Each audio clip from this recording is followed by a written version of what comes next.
భారత దెబ్బకి బిత్తరపోయినటువంటి పాకిస్తాన్ ఇప్పుడు కొత్త స్టేట్మెంట్స్ ప్రారంభించింది. భారతదేశం యుద్ధం చేసిందని చెప్దామా? వాళ్ళ సైన్యానికి ఏం కాల, వాళ్ళ సైనిక స్థావరాలకు ఏ దాడి జరగల, వాళ్ళ సైనికుల ప్రాణాలు తీల, వాళ్ళ సైన్యానికి సంబంధించిన ఆస్తులు ధ్వంసం చేయాలి, వాళ్ళ ప్రభుత్వ ఆస్తులు ధ్వంసం చేయాలి. కాబట్టి అది దేశం మీద దాడి అనడానికి లేదు. కానీ దేశంలోకి యుద్ధ విమానాలు వచ్చినాయి. దేశంలో ఉన్నటువంటి 9 ప్లేసెస్లో మిస్సైళ్లు పడ్డాయి. యుద్ధ విమానాల ద్వారా దాడి జరిగింది కాబట్టి అది యుద్ధం అనాలి.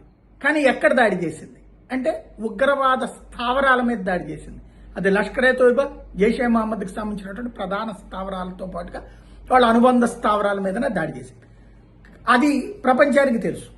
కానీ అవి సాధారణ భవనాలు అనేదే చెప్పాలి. అట్ ద సేమ్ టైం తమ దేశం మీద యుద్ధం జరిగిందని, ఆ యుద్ధానికి కారణమైందని, భారతదేశం తమ మీదన మిస్సైళ్లు ప్రయోగించిందని యుద్ధ విమానం